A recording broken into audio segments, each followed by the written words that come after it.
Hello,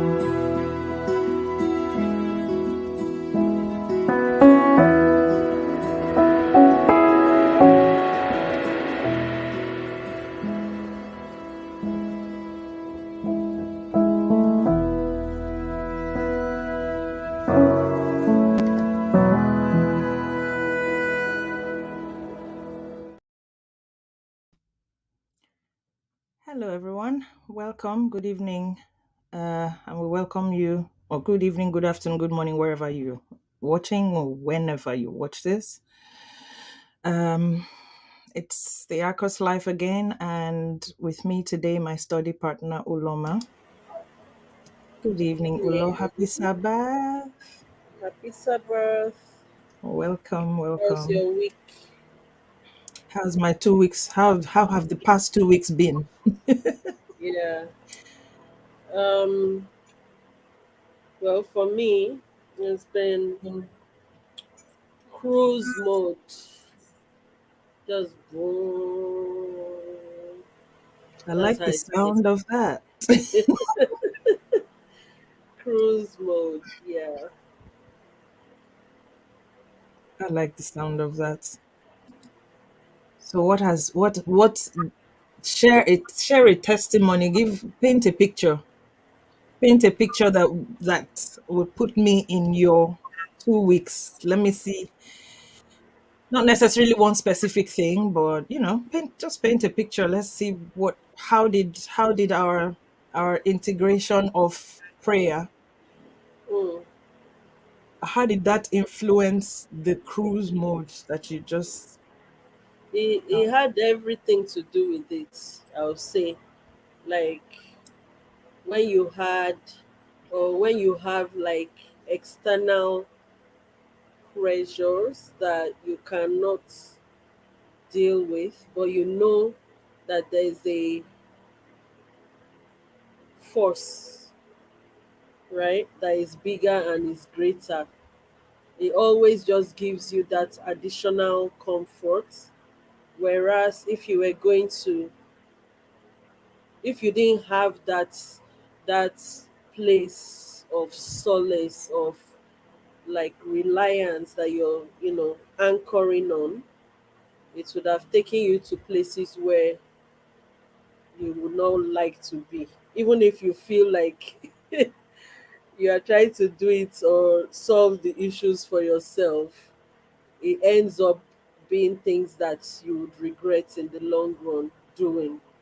So yeah, so the last 2 weeks have just been, you know that type of realization, and it comes with having that constant communion.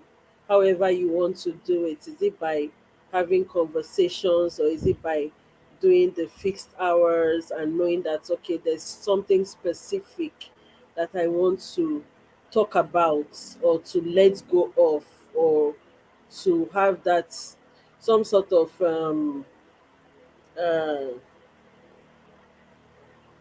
encounter with God, right, on your own. It just gives you that peace. So different things that, sometimes you feel you're in control of, and that you have a plan. I have, okay, this is what I want to do, and this is what I want to do. And then in the middle of the day, you hear that still small voice that tells you, oh yeah, go left, and you're like, eh. I had that a lot in the last two. In fact, the last one being yesterday. No, not sorry, not yesterday. Um, it started maybe like on Monday. We have our plan, and there seems to be a pivoting, and I'm just wondering, Father, in your hands, because I really don't know what you're about to do, but I know that you have everything under control, right? And you go back to the his promises, where he says that everything works out for your good. So even if I, in my human and limited knowledge, cannot see past maybe 2 days or 3 days or 1 week. He knows what he's doing. And I'm just here for it. I'm waiting and let's see. Yeah. But the comfort that comes with just knowing, okay, this is how you want to do it, fine. Tell me the next step. It's really, it's really I think it's an eye opener as well, and I will not change it. I will not swap it for how I used to my normal modus operandi. I won't swap this comfort, this peace. When you say the peace that passeth all understanding, the peace that you get when you know, well, I'm just a passenger, you're the pilot, so let us go. Right? That's how, and that's why I say I'm in cruise mode, because when you get onto a flight, you have no idea where the pilot is going. You just trust that the pilot is going to take you to the destination. You see on the map, oh, now you have technology that will tell you this is where he's going, but you really don't have an idea, right? You're just trusting fully that pilot. So that's where I am. I'm on the plane and I'm off. You know, this when they say the Spirit of God is one, it is such a profound statement that we sometimes don't even realize the depth of that statement. Mm, We don't realize the depth of that statement. See, these comments that you've just made. This is one of the things that I was going to talk about today. To say one of the things that I learned in my last 2 weeks is mm, that the peace of God that passes all understanding is not a feeling. mm, I learned that it is not a feeling, but it is information that I have that my circumstances do not have, that the people around me do not have. So if I am in a situation with some people and everybody is in a panic and I appear not to be in a visible panic, it's visible because panic. of that Yeah. information that I have that they don't have. And it's out of a lived experience that his track record, God's track record in my life has been such that deliverance has come from the most unlikely seasons, places, methods, and it has come at a time when I have submitted, humbled myself, and allowed the Spirit of God to be what guides me or who guides me, as opposed to me trying to figure it out by myself, because figuring it out by Mm, myself has not worked. I have not been able to figure out even whether am I sleeping, am I waking up, am I what time do I want to do this? You're struggling on a lot of fronts, right? And then you deliberately say, you know what, the Spirit of God is in me, and He said this. So it's based on the information that He said something in the Bible, in His Word, or has come to me that has given borne witness with my spirit that this thing that God said to me is for me. And if everything is working together for my good, I can have peace in the midst of that storm, knowing that He said it, so He will do it. And then I will sleep. Nothing has happened physically to make me um to say to me, oh yes, this has now happened, so I can now go to sleep. No, mm, everything is still in an upheaval. Everything is still topsy turvy. Everything is still losing. Things are still upside down. Let me put it that way, for lack of a better expression. mm, But that information that I have held on to and I've accepted as truth, and I believe that because He said it, it will happen, is what gives the peace that passes. That's the peace that passes all understanding. My natural understanding says I am in this deep hole. My eyes can see me in that valley, in the deep hole. I can see the light up, but there's nobody passing over for me to say, I'm down here, I need help. But in there, the message of the word that he has spoken to me comes to me, reminds my spirit that your father said, Yeah. and then you can do like, yeah, let's coast on then. Let's see. And only then will you start to hear directives. Okay, sit still now. All right, move. Right, make that phone call. Yeah, give that. So it causes you to take action that you ordinarily would not have heard if you Yeah. were running helter skelter trying to solve a problem that you don't even know what the problem is. So sometimes you're calling a problem, you're calling something that is something that should propel you to the Yeah. next level of your Yeah. life a problem, Mhm. but that's not what your problem is. That's not what the problem is. It is actually not even a problem. Ask Job. Mhm. So Mhm. today we have deviated, not necessarily deviating from the norm, because like we say, we always listen and we hear and we come together to learn what's the spirit trying to um what's he trying to teach us, not just to teach us, but what does he want us to incorporate and integrate into our life along with prayer. When you pray, you should hear. When you Yeah. pray, you should be able to get directives. And it's not when that there's something that I learned also in this past 2 weeks about hearing. When we say hearing, sometimes we're here we we interpret it to mean like as you can hear my voice and Mhm. you're hearing my words, and so Yeah.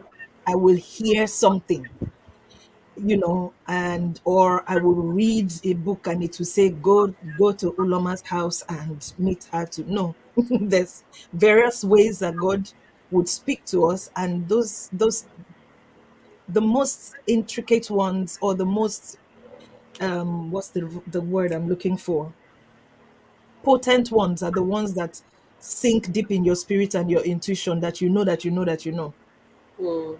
So that no matter what anybody tells you, so long as they're not immoral, they don't Yeah. go contradict the word of God, they're not, it's neither here nor there, it's a good thing, not a, but so long as it's not a God thing, I will stick with it. Because my when I was praying, when I was listening, when I was seeking, when I was taking down notes, and this resonated with my intuition, you were not there. Mm. And the last time I checked, God doesn't have an apprentice. So if he's telling you something to tell me, you would be confirming certain things. Yeah. You would be resonating with my spirit. And even if it was something I'd never heard before, it wouldn't sound strange to me. It wouldn't be off, like, magician's Yeah. hat. So these are two things that came really strong for me this past 2 weeks. Learning that the peace that passes all understanding is not something I feel, but based on on information that I have, and that information is based on the word of God.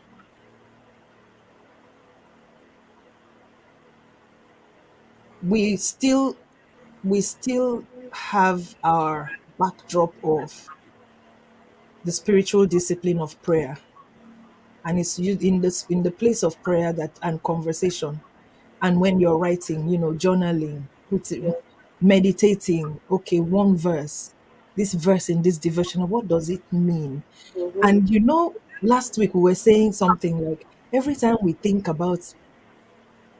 hit a block, not a block, I wouldn't call it a block, but every time we hit a path and we say, what does this mean?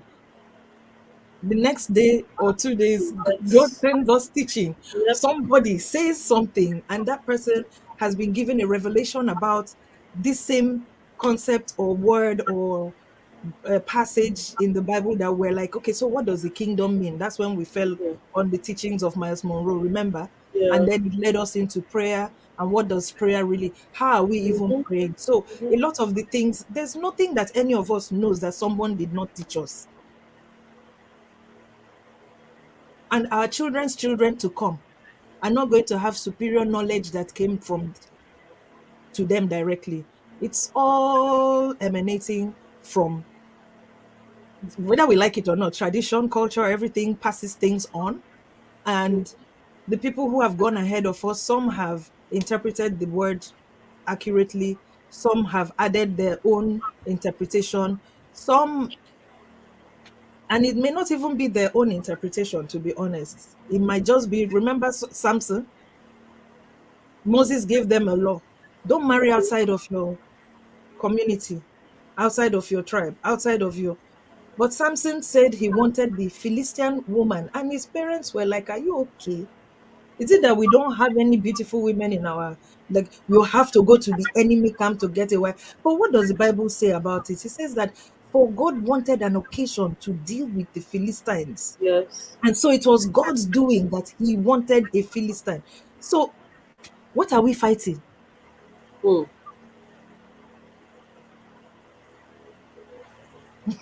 Are we fighting God? Are you fighting God? This is why And you have to stay in cruise mode. this is why you have to. Now you are understanding why I said the Spirit of God is one, because we haven't talked about our lesson today.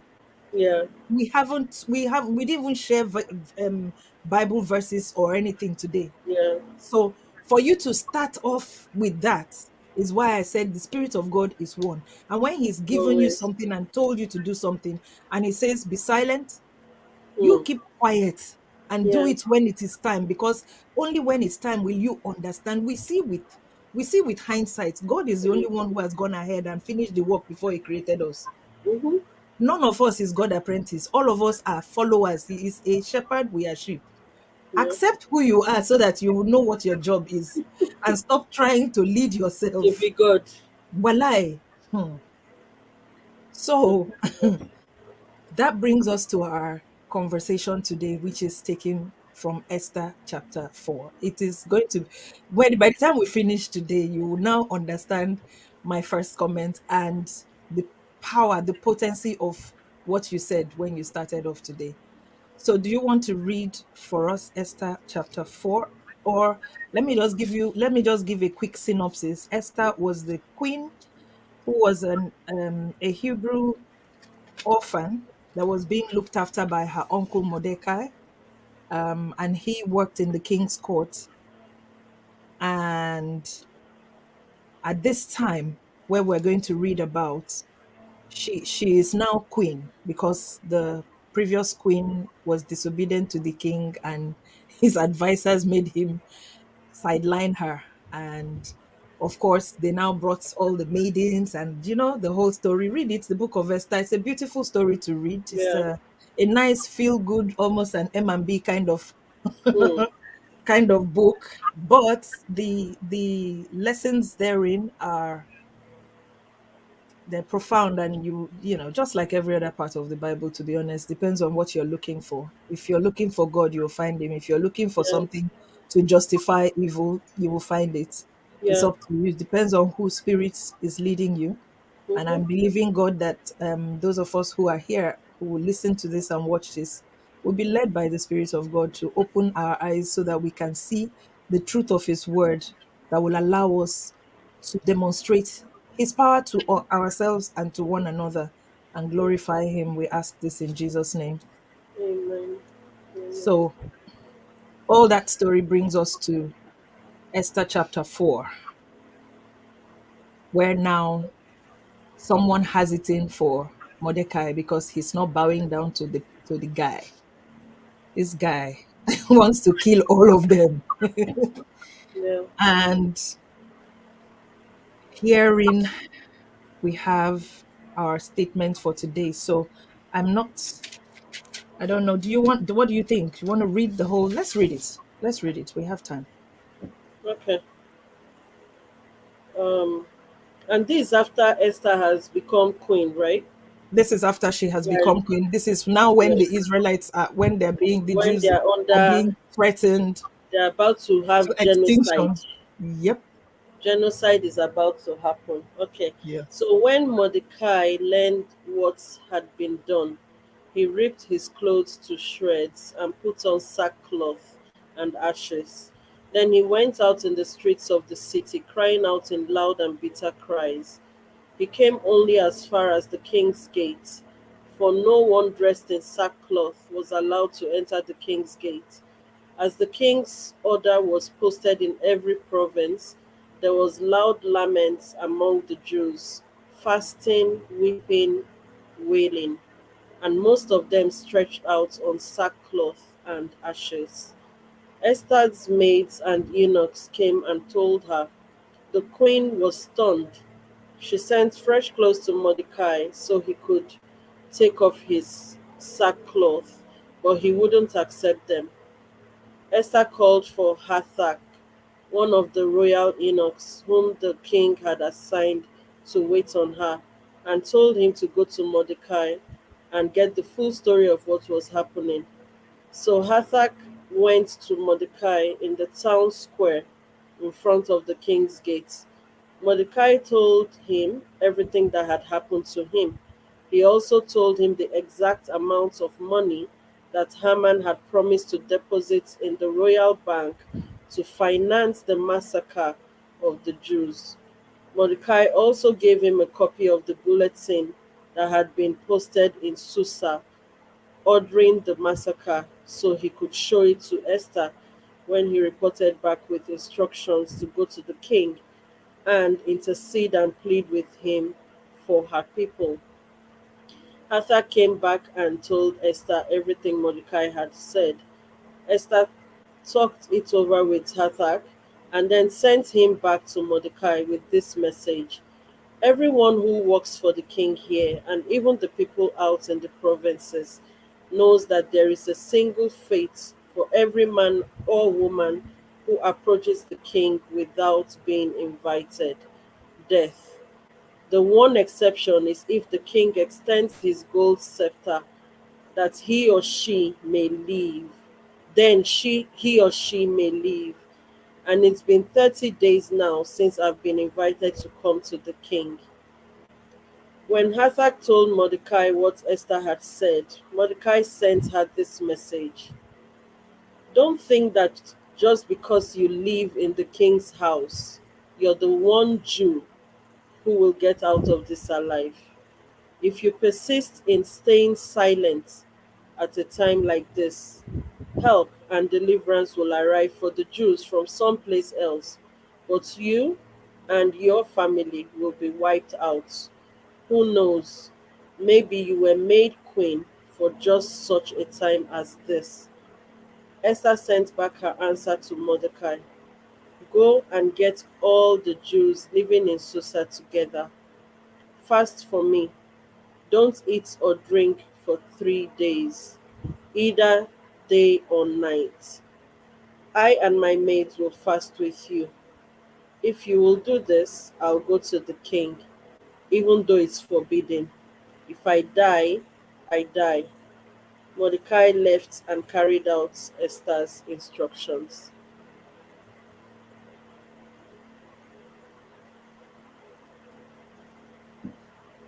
Esther gave instructions and asked for support.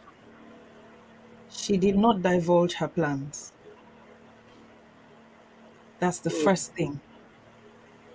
And you know, when we know that statement so well, perhaps you were created for a time such as this, for a time such as this, for a time so there will be so many times such as this in our life span, each single person, right? And it's you who takes it on as a responsibility or not. She didn't have to. But the truth is, like Mordecai said, if you do something about it, fine. But if you don't, help will come from somewhere else. So you can't hold God to ransom. yeah, You cannot hold any God's children to ransom. You any can't human, even, yeah, yeah, you can't even hold another person to. Nobody's indispensable. So at the end of the day, when we have an opportunity to shine our light, when we have an opportunity to do a God thing that that that supports another person because it's not directly involving us, we we would do good to remember that it may not affect us directly, but the fact that it affects someone that's close to us or near us or even in the same vicinity as we will, it Yeah. will touch you eventually. It will get to you eventually. It may not be taking money out of your pocket directly, it may not be removing food from your table directly, but just as we saw what happened in Nigeria recently, is there any one person that wasn't affected? It affected even Nigerians outside of Nigeria Yeah. who were not living there, who are not, physically in the country. Everybody felt it. Businesses felt it. Yeah. So this instruction that she gave, this is where our conversation today is going to, right? She gave instructions and asked for their support. The support was pray with me, fast, don't eat anything. I will go and see the king. How she intended to do it, the way she was going to approach it, what she was going to do to get the king's attention, whether, okay, fine, if I go into his presence, if I die, I die, that's okay. But she didn't say anything else, but she gave instructions: 3 days fast for me and pray with me. Both you and we will pray. Those of us in the palace and you also, we will pray together. So the first ingredient was the prayer. Yeah. Now, there were instructions to how. It doesn't now mean that every time we want to pray about something, all of us will go and fast for 3 days and pray. There's a place for it. And this was, she Mm-hmm. decided what it is that she wanted because she knew what the plans were that she was going to set up. She knew she probably needed 3 days or she needed time to set up the banquet, organize the feast, do all Yeah. that. But she didn't say, well, I'm going to go and set up a feast. I'm going to Yeah. plan. Somebody would have told the king. Somebody might have told Mm-hmm. what's the man's name? What's his name? I The can't one remember. that was Yeah, that wants to kill the Egyptians. hold on. Haman, Haman. Heyman. Heyman. Somebody in the palace might have overheard and told Haman's maid, who would tell Haman's wife, and would tell, and that's how the plan will be foiled. Yep. And you have to look for another method. 1,001 things could have happened. So she kept the plan. Was not for everybody. That was her, she and her God working it out. Yeah. Okay. I'll give another example. We have here when Jesus was praying in the Garden of Gethsemane, he never said what the cup was. Hmm. Matthew 26, verse 39. Let's read it. Matthew 26, verse 39. Are you reading? Or am I reading? I'm still trying to find it. Okay. 39. Yes. So going a little ahead, he fell on his face, praying, "My father, if there is any way, get me out of this, but please, not what I want. You, what do you want?" He didn't say what this was. Mm-mm. You read the message version, right? Yeah. Yeah, in the NIV and KJV, it says, if possible, let this cup pass from me, but nevertheless, thy will and not mine be done. Okay. Now, the enemy who was pushing all the people to try and crucify him, do this, do that, did not know what cup he was talking about. But the reason what kept Jesus on that cross was not nothing short of that miraculous redemption, knowing that this multitude and anybody else who would believe in my name will now have come into a place of reconciliation with the Father. It was to create that. They did not know that that's what it was. The Bible even states it, that if they had known, they would not have crucified the Son of Man. If he Yes. had known that that is what was going to True. happen, he would not, they would have said, "You people don't kill him, leave him, leave him, leave him, leave him." Living. Looked for a way to make sure that he, in fact, he will never die so that this Mm-hmm. thing doesn't happen. But he Mm-hmm. didn't know. He didn't know what the cup was. Yeah. Let's say one more. Um, And before actually, we go to the next one as well, Jesus mhm, also did not, even if he had, uh, like Esther, where she asked Mordecai and the Jews or the Israelites to come into prayer and yeah, agreement with her. yeah, Jesus did the same with his disciples, right? exactly. But he still did not say, "Oh," even if he told them This in is why small I'm praying. Exactly, parables that this was going to happen. He still did not tell them the full plan until exactly. after the events, after he had Exactly. come back to visit them. Exactly, exactly. Even what about Esther? Same thing. On the day now that she's inviting them, everybody now knew Esther was throwing a banquet. But Hmm. before the banquet, before the king and the people who were being invited came, nobody knew what she was planning. Yeah, And nobody wants to talk about it when you are going to pray. They're going for prayer meeting. I beg, I beg, I beg. It's not interesting. They're fasting. They say they're not eating. Well, too late. hmm. They're going to die. They don't know the power that comes from the if from that event that they're hosting. Only the one who knows what can come out of a place of prayer and fasting and seeking God understands the potency of what it is they were about to go and do. Likewise, Jesus going to pray, pray with me, you know, Yeah. watch and pray Watch with and me. pray. What he meant, that's another, for a totally different day. That's different. But the point being that I want us to stick to this. He never said what the cup was. Yes. He did not state the plans. He did not state the details. Then the next example I want us to look at, when God instructed Adam and Eve, it wasn't common knowledge to everybody, precisely because of this passage that we're going to read now, Genesis 3:1. Can you read it for us, please? Genesis chapter 3, verse 1. Yes. Um, says the serpent was clever, more clever than any wild animal. God made uh, more clever than any wild animal God had made. He spoke to the woman.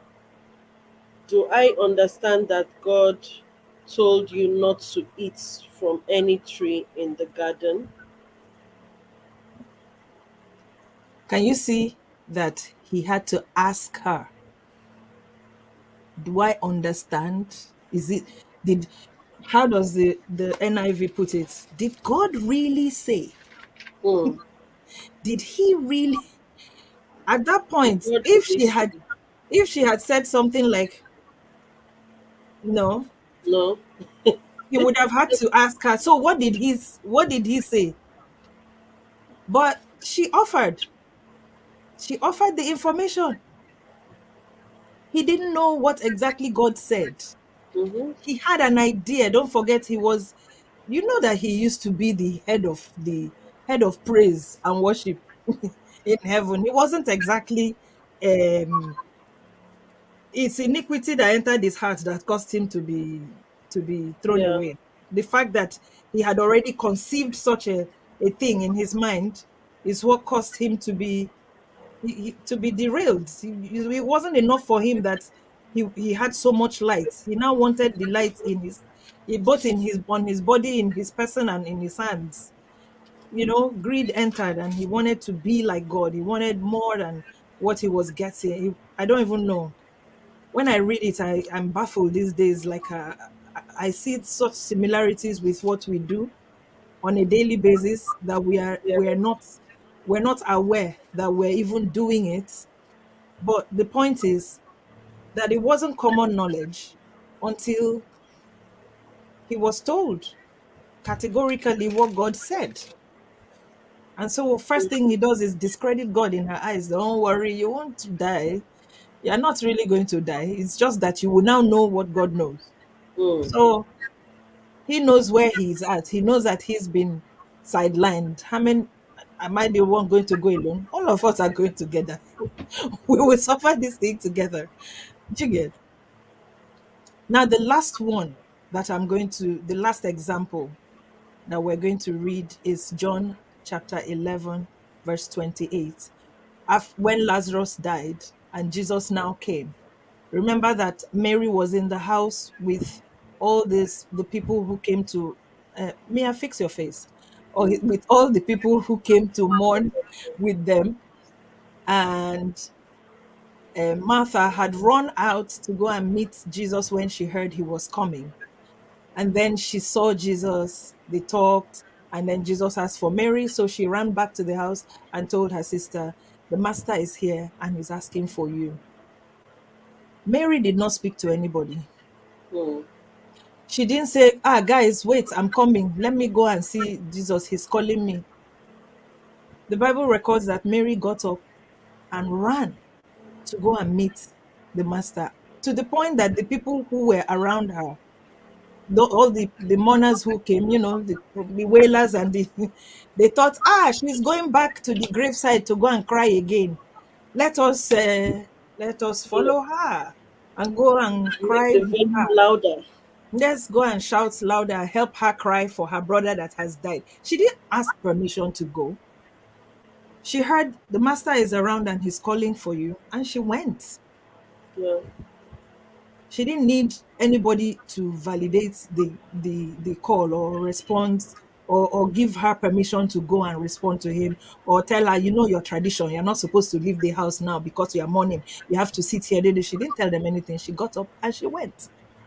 She went to the master. And that brings us to the question, whose permission do you need for your light to shine? We've already been created with light. And Mm. that's why, if it wasn't so, Jesus would not have made this statement, let your light, So sure. likewise. And it's not just that it's let your light, likewise, Mm. meaning that he is comparing it to something. Let's see chapter Mm. 5. Let's see the verse that came before that. Matthew 5, verse 16. That's 14 to 16. Mhm. It says, I'm reading message. Here is another way to put it. You're here to be light, bringing out the God colors in the world. God is not a secret to be kept. We're going public with this, as public as a city on a hill. If I make you light bearers, you don't think I'm going to hide you under a bucket, do you? I'm putting you on a light stand. Now that I've put you on there, now that I've put you there on a hilltop, on a light stand, shine. Keep open house. Be generous with your lives. By opening up to others, you will prompt people to open up with God, this generous Father in heaven. There you go. In NIV, it says that starting from 13, it says, you are the salt of the earth, but if the salt loses its saltiness, how can it be made salty again? It is no longer good for anything except to be thrown out and trampled underfoot. You are the light of the world. A town built on a hill cannot be hidden. Neither do people light a lamp and put it under a bowl. Instead, they put it on its stand, and it gives light to everyone in the house. That's why he now says, likewise, in Amen. the same way, let, Your light shine. no, not that I will shine the light for you. Okay, I'm coming to help your light to shine. It says, let, let your light shine before others. Why is he telling us to let our lights shine? Because then others will see our good deeds and do what? Glorify your Father. That means those good deeds is what glorifies our Father. And if he's telling me to let it, that says to me that he's given me light already. And that Yeah. light, even it might be a candle light, it might just be a flicker, whatever the light is that he has given to me, because he gives all of us a measure of grace, a measure of faith, a measure of whatever. The Yeah. measure he has given, instead of me looking for to try and take my own measure, add it to your own, and take Mia's own, and take nine, that my own one candle measure of light that he's given me, where am I shining it? Whose permission do I need to let it shine? Because he says I should let it shine, right? Mm-hmm. Now, for there to be light, for light to be visible, there must be darkness, right? Yep. What do we call darkness? Dark times, trying times. Things are not working the way we see or we want them to. We are distressed because A has not happened, B hasn't happened, this has happened, that did not happen, that 1,020 things, right? Nothing seems to be working with the physical eye how we would love for it to work, for us to be comfortable, to know that we are basking or we're living la vie, living la vida Mm-hmm. loca like all the time, Mm-hmm. turning up. That's but for light to shine somewhere means that there must be darkness in the area for your light to shine. So instead of avoiding darkness or avoiding what we call to be dark times or dark seasons or darkness, or I can't go there, those people did this, and be judging where God did not send you. Joseph had to go to the prison. That was his introduction to the king. He Yep. had to be in a place where he could interpret a dream that would take him to get him to have audience with a king who can then say, who better to do this than you, who has told us. We can see clearly that God is with you. His light shone there in the dungeon, Yeah. in the prison. Yeah. And it doesn't mean now that all of us are going to sit down and start looking for one jail sentence to run out. No, he didn't do anything wrong to be put there. Yeah. He should have been bitter. He could have, but instead, even in the prison, he was made head of. He was given responsibility. Somebody who is supposed to be, incarcerated was given responsibility that lifted him, that set him apart. That Mm-hmm. tells me that he didn't go there begrudging, angry, he might have been internally, but he behaved himself. He behaved himself in a way that set him apart from the other inmates, that they would now be that the lot will now fall on him to look after the people from the king's, helping the jailer, as in you're the senior prefect of Mm-hmm. the people in jail. You had to have stood out somehow. Yep. You had to have stood out somehow. You had to have done something that made you that made you stand out apart from all the other people that were there. Could it be his behavior, his demeanor, his countenance, the fact that he was helpful, the fact that he was knowledgeable? Don't forget, His light. he was coming from Light Potiphar's was house shining. as well. His light was shining. He His shone light his was light. shining every time. He shone his light. Yep. So if we keep fighting this darkness, whatever we call darkness, well, how will our light shine? So we sit in church, everybody is saved in church, Mm. and we're all learning the same things. So now we're going to be struggling with each other whose light will be shining brighter Mm. in the midst of plenty lights. So we'll drag for positions. So I want to be the leader, I want to be the this, and I want to be the that. And all. There's nothing wrong with work. We all have to do our part. The point I'm making is where God puts you, let your light shine there. Even inside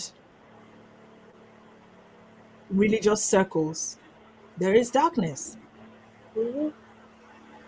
For light to shine, there has to be darkness. And if God, Jesus himself said, let, There's that light. means the capacity for it to shine is you, you hold it, hold the keys for your own light. It's not somebody, God has already given it to you. He's already given it to you. Why for such a time as this? in a season and a time where we can't even sit in a room full of men and women and say ladies and gentlemen without offending somebody, in a time where people are so sensitive that if I was going to if I was going to describe myself to someone who hasn't seen me, I've come to the airport to pick you, for instance, and I want to let you know what to look out for because you've never met me. I don't have a plaque with my name on it. And I could say something like, oh, I'll be standing by XYZ counter wearing a XYZ da da da da. I will start with, oh, in case you don't know, you're looking for a female, light skinned, XYZ height, a bit on a big side, or very slim, or very, tiny as a rake, wearing a blue, what, so that you know what you're looking for. But if you were to describe another person like that, you're in trouble. This is the season, this is the time where we're in. And it's at a time such as this that our lights must shine, not from explaining what we are doing, not from speaking about all our plans and what we want to do, or this is what I'm doing for God or not. I'm doing the I work here, I'm a church worker, I'm a this, I'm a that. No, no, no, no. It's not by the things that we're going to say, it's by the actions that we take. Good deeds. The only time that those actions will glorify God is that He has told us to do them. And how do we hear when he tells us to do something? How do we get the instruction to act? It's when we are in communication with him, which is why that's what we're studying. The different forms of prayer, the methods of prayer, not forms, the methods of prayer. Point being that it's a spiritual discipline that allows us to become one with the spirit, where our spirit and the spirit of God, the spirit of God bears witness with our spirit at every point in time, so that his peace that passes all understanding can actually be what governs our lives and our minds, not the absence of issues or problems, not the absence of darkness or valid situations, not Yeah. the not the presence of wealth, because even the wealthy have down times. Money may not be like, I think it was Apostle Joshua Selman that I heard one of his teachings where he said, may we not be so poor that all we have is money. Mm. Mm. There's a place where Very profound. it Yeah. will mean nothing to you. Yeah. If you're sat in hospital, you need someone to pray for you. Mm.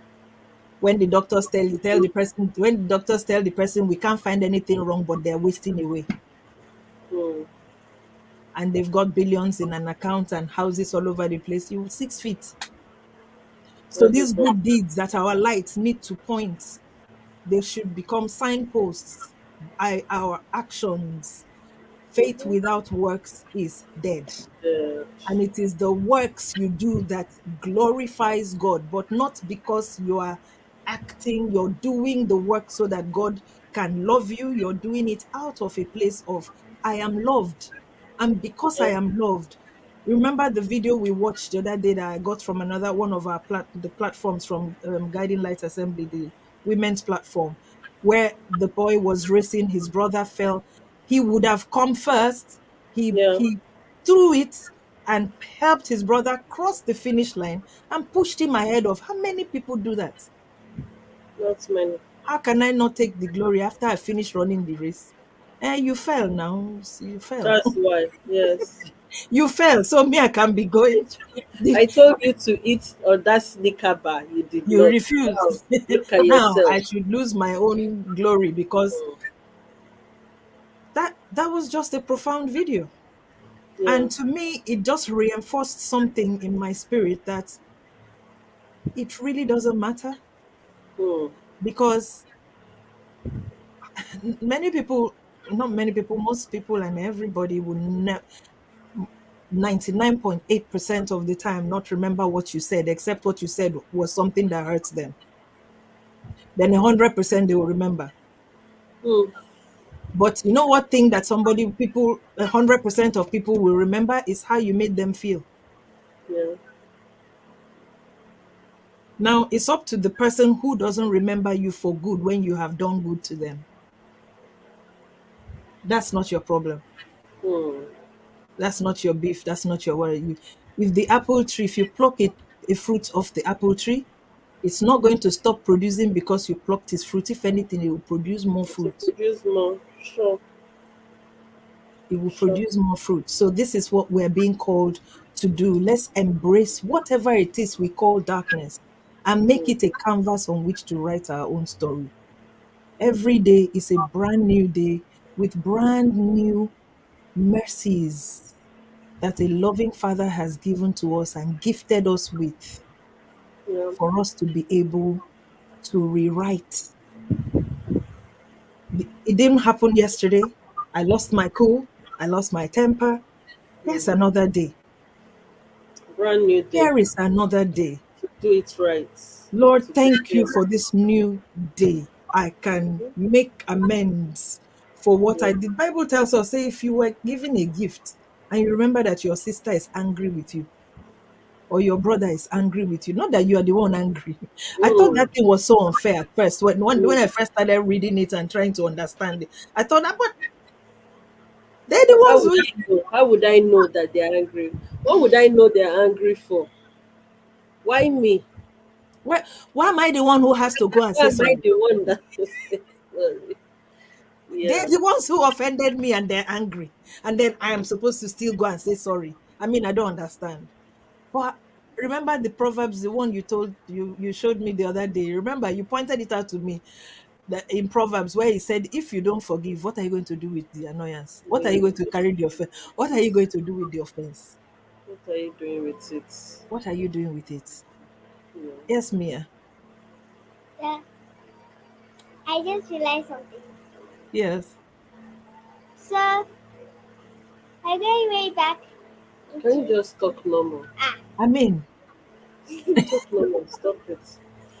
So when you go to the Adam and Eve story that you guys told, I I just realized that I just realized that when you said I just realized that when you said that the serpent was asking if God told them that the the The, apple mhm.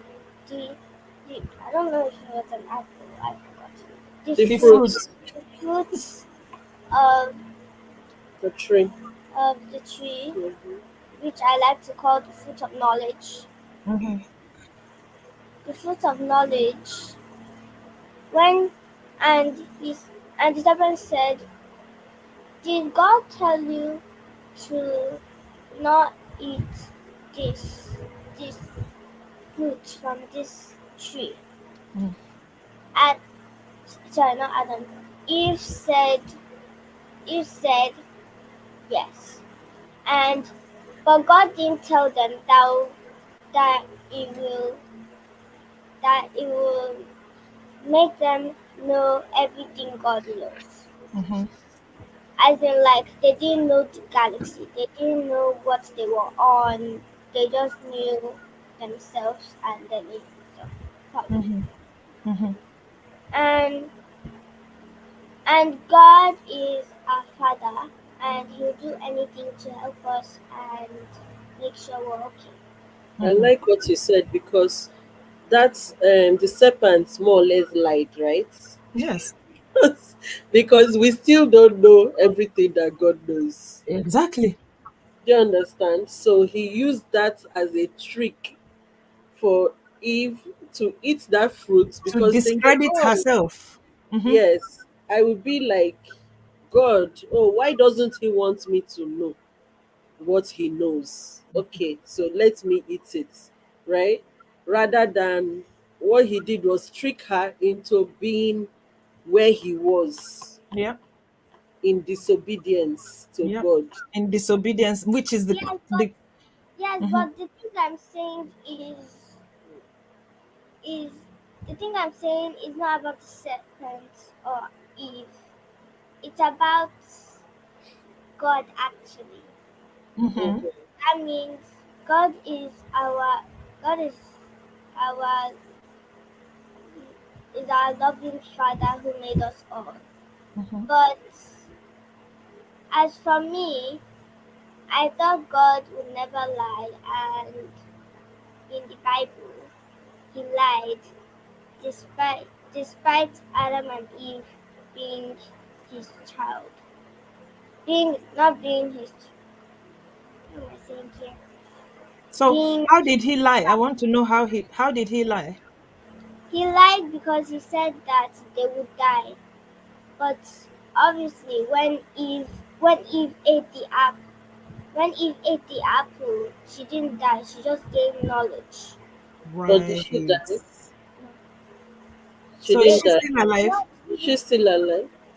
no, I mean like she didn't die She right didn't away. drop So you dead. just said she didn't just drop and die. Yeah, she didn't Okay.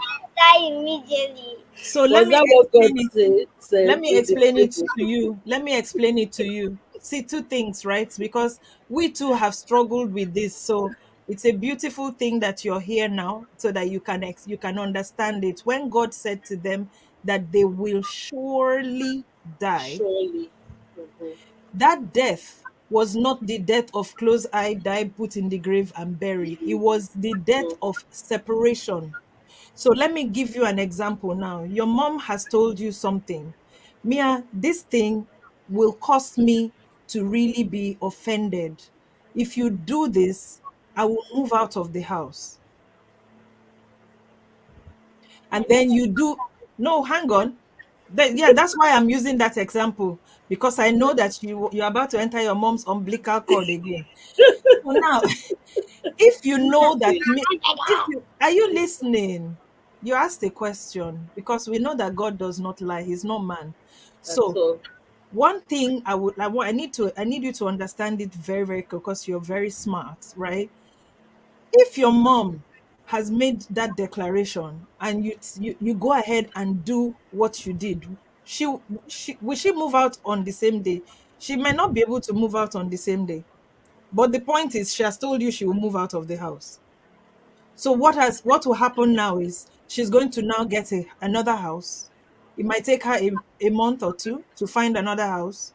And then and in that period, you're still going to be wondering, does she mean it? No, she's not Mm. going to go anywhere. Does she mean? But guess what? Your relationship with your mom would have suffered a little bit because for the first 2 days, she might not speak to you. Yeah. For the first 2 days, you might be going to her, but okay, mommy, I'm sorry. But she said, well, yeah, I hear you, but I've told you that I'm going to move anyway. So, and you went ahead and did it. So, yeah, consequences. I'm still going to move. And then what happens? 2 months later, she finds a house.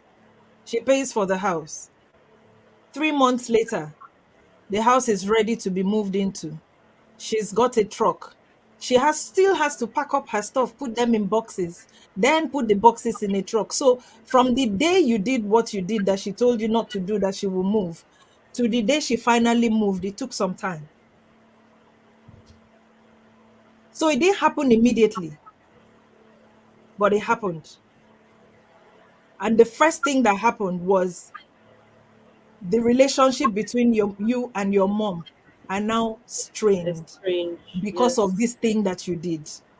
Yeah. So ordinarily before, you guys would just hang out and you would laugh and you can even think and your mom would know what you were thinking without you telling her anything. Now she's not looking at your face, so she's not reading your face. She doesn't know what you're feeling or what you have to call her and say, mommy, I'm really sad about this. And because she's your mom and she has forgiven you, she will answer, she will respond, she will tell you the right thing to do, she will advise you. But guess what? We said that if this happens, this will happen. So that must happen. That's what happened with Adam and Eve and God. Yep. He didn't lie to them, And he didn't say they would and he die didn't say they will immediately. drop dead He said and you will die. surely, So there were a surely. series of things that happened from the day that Eve fell for the trick of the of the enemy, where he tricked her. And the only reason he was able to trick her was because she opened up her mouth and told him what God told her, because he didn't know what God told her. Yeah. So the first thing he does is discredit God so that she would think he is her friend. Mm-hmm. Say, no, you will not surely die, because he knew she would not drop dead and be buried in a grave. Exactly. But what he didn't tell her is that it will separate you from him, and that is death. If I take a plant, I cut the branch off Mm-hmm. the tree and I keep it on one side, that tree, that branch will not die that day, you know. The leaves will still be green. It will still look Mm-hmm. like it is alive, but come back in a week, all the leaves would have turned brown. They would have, why? Because the branch, the tree where it used to get all the nutrients, when you water the ground, the water goes into all the nutrients that it used to get is no longer getting it. Why? Because it's now separated from the source of its energy, the source of life, and food and sustenance. That was what happened with Eve and Adam. They were no longer supported by the by the tree of life, which was God at that time. Remember what the Bible says, that in the cool of the night, God used to stroll. They used to stroll around with God in the garden. Now they've lost Yeah. it because he had to send them away from the garden. Otherwise, they might now go and eat the other tree Of and, life. and live forever and not be able to make amends for what has happened already, which God had already set in motion. Do you get? So at that point, it, God was not lying. He only told them what would happen if they did it in warning. And which is why where our teaching today is, when you have received information and instruction from God, stop talking about it. The devil doesn't read your mind. He cannot read your mind. Only God and the angels he has sent to you can read your mind. Angels don't speak English, they speak spirit. So what your spirit conveys is what they do, which is why your spirit and your mouth have to be aligned. Mm-hmm. Now, if you're thinking one thing, saying another thing, they're confused. They don't know what is what you're thinking they will do. So when God speaks to you and resonates with your spirit and tells you something, hmm, I can ask for help, like Esther did. Okay, go and pray with me. And then between her and God, they start to formulate the plan that she would need. How do I do this? I need to prepare. Yeah. How do I approach the king and tell him what I want? How do I? And in the place of prayer, the Spirit of God is giving her the instructions of what she should do. She didn't go around and start telling everybody, this is what God said I should do, this is what God, this is what we're going to do, this is what we're doing. No, you just go and pray with me and leave the rest to me. The same thing with Jesus when he was in the garden. He was praying for God's grace and he said, if it is your will, let this cup pass me by. He didn't say what the cup was. Because if the devil knew, the Bible records and it tells us that if God knew, if they knew what it was going to mean to kill the Son of Man, they would not have killed him. The devil didn't know that it was for him that Jesus was going on that grave, so that he can stop his accusation on God's children, so that all of us can come back and be one with God again, so we can come back and have communion with God again, so we can restore our relationship with God like it was in the garden by accepting his love. And the blood was shed to cleanse us so that God can see us like Christ, not through our faults anymore. Yeah. Do you get? So that death is still happening till tomorrow for any person who is not in Christ. So this is where we are. So you're clear now, yeah? And we've taken the extra 15 minutes just to clear it up for you and anybody who might be confused about it. The death that God talked about was a death of separation from Him, separation from the source of our sustenance. But Christ died so that we can have it back. Yes. And because Christ died, we have it back. Not Yes. because of our own effort, but Mm-hmm. because of His faith and the blood that He shed that cleanses us. That's why we can go into the throne of God, or into God's throne in the morning and say, Lord, I come into your presence with thanksgiving under the Yeah. blood of Christ. That's the only reason, because none of us can do it. Yep. So I have a question that I will make you remember next time we do this. Okay. So my question is that if Adam and Eve did this thing personally, why do we die? I love that question, and I'm writing it down so that when next we're here, we're going to address it. Mm-hmm. Because like Adam and I will Eve, ask I will ask you the same question so that we can talk about it when we get offline, because we're now past our 1 hour mark. But I will ask you the same question. If Adam and Eve did it by themselves, why do we die? If Jesus went to the cross and shed his blood, why do we live?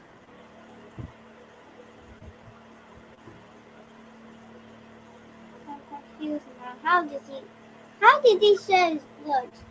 Shed. Share, Shed. As in oh, he died. oh, Since Jesus died and his blood covers us, why do Shed. we live? Why No, does his Jesus' blood you blood said cover share. us?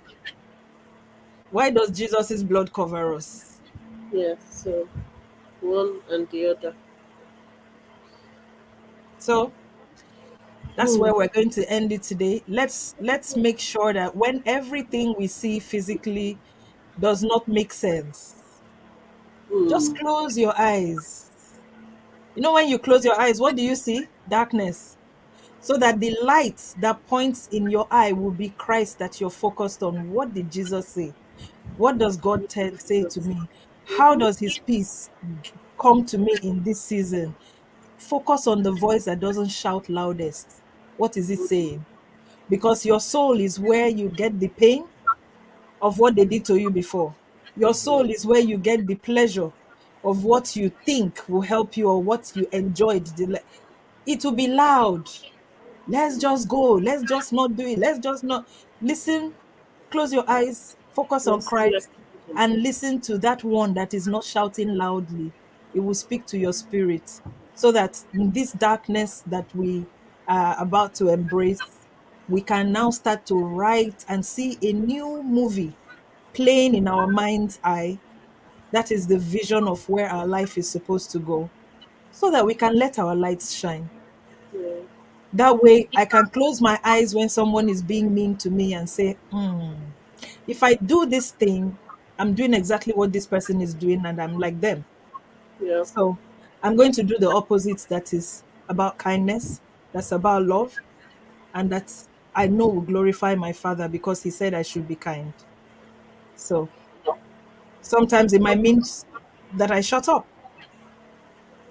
Sometimes it might mean I don't have to say it like it is, because it will tell the person off and it will make them feel and not remember what I said. So it's better for me to be silent and walk away from that. And that's where we're going to end for today. Let's stay focused and rewrite the story of what darkness really means so we can let our lights shine. And let's remember that it's for a time like this that we were created. Whatever your like this is, Hmm. that's like this time. Whatever your own is, I know what mine is. You got this. You've got it. You can do it because God says you can. He will never give us more than we can handle. So let's let the light shine and glorify God with our lives, because that's where we glorify Him, when our Hmm. lights are shining. So Mia, do you want to pray for us today and just say thank God for teaching us today? Thank you. Yes. Yay. Yeah. I can't stop playing. I'm coming. Pray. Okay, pray.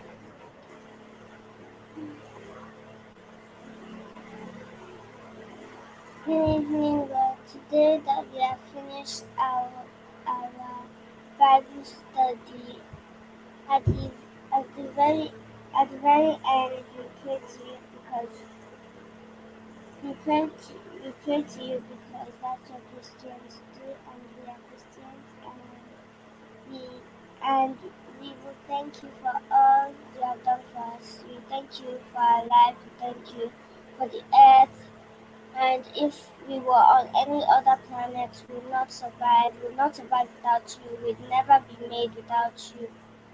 We thank you for our mothers and our siblings, people that have siblings, and I don't mean to offend you, and our mothers and our fathers and our aunties and uncles.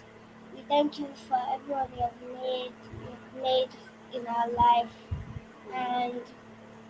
And yesterday I learned a very, very important thing that I never knew, that we should all that we should love our enemies, and all of us should also love our enemies.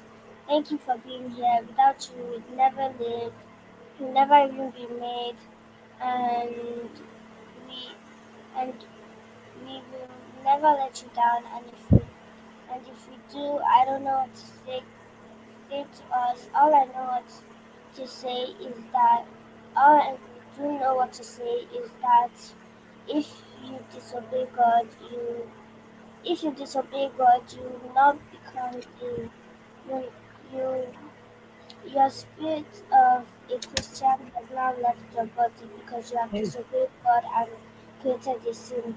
And when we pray, we we have removed all our sins because if you pray, we have removed our sins we have we have because we have told God by praying we are sorry for all the sins that we have made today or in the past.